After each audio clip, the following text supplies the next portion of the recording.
मैं सेलेस्टी पंडित और आज मैं लेके आई हूँ हाल ही में हुई एक ऐसी घटना जिससे आप भली भांति परिचित हैं। सैकड़ों लाशों के बीच जिंदा बेटा, ट्रेन हादसे में बाप बना फरिश्ता, दी जिंदगी। ये कहानी कहीं और की नहीं, हाल ही में ट्रेन हादसे में हुई एक घटना से जुड़ी हुई है, जहां एक पिता ने बताया कि कैसे मुर्दा घर में अचानक उन्हें एक हाथ दिखा और उन्हें यकीन था कि ये हाथ किसी और का नहीं, उनके बेटे का ही है। हाँ, वह जिंदा था। तय कर लिया। इससे आप समझ सकते हैं कि एक बेटे की तड़प एक बाप को 253 किलोमीटर का सफ़र तय करने के लिए मजबूर कर गई। उन्होंने बिना सोचे समझे वहाँ पे पहुँच के वहाँ के मुर्दा घर से अपने ज़िंदा बेटे को निकालकर उसे एक नई ज़िंदगी बख्श दी। जी हाँ, ये खबर उन्होंने पहले टीवी पे देखी। खबर देखने के बाद उनको लगा कि उन्हें अपने बेटे को फ़ोन करके उसकी कुशलता की कामना लेनी चाहिए कि क्या वो सही है या नहीं। पहले तो उसने फ़ोन नहीं उठाया, लेकिन जब फ़ोन उठाया तो उसकी मुरझाई हुई आवाज़ सुन के जैसे तो उनके पैर से धरती ही हिल गई थी। उसके बाद उन्होंने अपने बहनोई को ये सारी चीज़ बताई और अपने 24 साल के बेटे विश्वजीत को देखने के लिए वो बिना सोचे समझे बालासोर पहुंच गए। वहां जाके उन्होंने कई अस्पतालों में उसे ढूंढा, उसका पता लगाया, लेकिन विश्वजीत का कहीं कोई पता ही नहीं चल रहा था उन्हें। तत्पश्चात उन्होंने क्या किया, वहाँ के एक अस्थाई बने बहानगा के करीब एक अस्थाई बने मुर्दा घर में उन्होंने जाकर पता किया। तो पहले तो उन्हें जाने ही नहीं दिया, ज़बरदस्ती जाकर धक्का मुक्की करके वो जैसे तैसे अंदर पहुँचे तो वहाँ अचानक उन्हें एक हाथ दिखा, जहाँ उस हाथ को देख के उन्हें एकदम यकीन था कि वो हाथ उनके बेटे का है। और ये बात सही थी, उनका बेटा ज़िंदा था। सैकड़ों लाशों के बीच में एक ऐसा शव था जो ज़िंदा था, जिसकी सांसें चल रही थी। ये तो थी हेलाराम मलिक और उनके बेटे विश्वजीत की कहानी।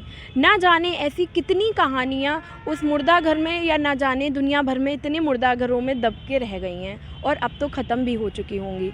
रेलवे प्रशासन की इतनी बड़ी लापरवाही आखिर कैसे हो गई? इतना ही नहीं, इसके बाद उन्होंने अपने बहनोई को फ़ोन किया और 253 किलोमीटर की दूरी तय करने के लिए रवाना हो गए। वहां पहुंचकर उनको जब विश्वजीत का पता चला तो उसके बाद उन्होंने वहां के हॉस्पिटल में उसे दिखाया और उसके बाद कोलकाता के SSKM हॉस्पिटल ले गए, जहां जाकर ये पता चला कि विश्वजीत की कई हड्डियों में बहुत चोट लगी थी और वहां के SSKM हॉस्पिटल ट्रामा और केयर सेंटर में उनकी 2 सर्जरी भी की गई थी। उनके पिताजी ने उनसे पूछा कि आखिरकार ऐसा कैसे हो गया कि घर में मरे हुए लोगों के बीच में मेरा ज़िंदा बेटा कैसे पहुंच गया। तो उन्होंने बताया उसके कई फ्रैक्चर हुए हैं, उसकी कई हड्डियों में चोट है, जिसकी वजह से उसके शरीर ने हरकत करनी बंद कर दी थी। लेकिन उसकी इतनी सर्जरीज़ के बाद, उसको इंजेक्शन्स लगाने के बाद विश्वजीत की जान बख्श गई। उनके पिता ने उन्हें मुर्दा घर से निकालकर उन्हें एक नई जान बख्श दी।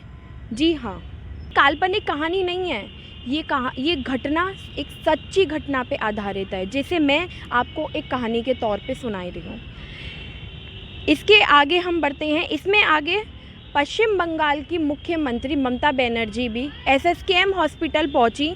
वहाँ राम मलिक ने बताया कि कैसे उन्होंने टीवी पे खबर देखी और उसके बाद उनको इतनी चिंता हुई कि उनके दिमाग ने तो जैसे काम ही करना बंद कर दिया। उन्होंने विश्वजीत को काफ़ी फ़ोन लगाने की भी कोशिश की, जिससे उनका संपर्क नहीं हो पाया। पहले तो फ़ोन ही नहीं उठ रहा था, तो उनके तो जैसे पैरों के नीचे से ज़मीन ही खिसक गई थी। उन्होंने कहा कि मैं इतना हैरान और परेशान हो गया था कि मैं अपने दिमाग की स्थिति चाहकर भी नहीं समझा पाऊँगा। तो ये आखिर कैसी लापरवाही थी? हम अक्सर दुनिया में एक माँ की ममता की बात करते हैं, लेकिन ये थी एक बाप की तड़प अपने बेटे के लिए, जो किसी भी हद तक चले गए अपने बेटे को पाने के लिए। एक मुर्दा घर में से निकालकर उन्हें नई ज़िंदगी बख्श दी, जहाँ अगर उनसे चूक हो जाती तो उनके बेटे की जान भी जा सकती थी। और ये बात आप लोगों के सामने आ भी नहीं पाती, लेकिन वो बाप एक कमरे में घुट घुट के मर ही जाता अपने बेटे की आस में। तो ये घटना हुई थी 2 जून को शाम 7 बजे, जहां विश्वजीत और अन्य यात्री कोरोमंडल एक्सप्रेस से सफ़र कर रहे थे। कोरोमंडल एक्सप्रेस एक मालगाड़ी से टकरा गई और उसके कुछ डिब्बे पटरी से उतर गए। उसी वक्त वहाँ हावड़ा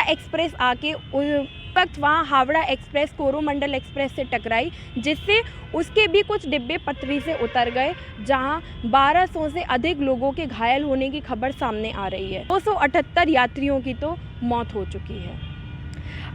ना जाने क्या होगा। तो आप मेरे साथ बने रहिएगा।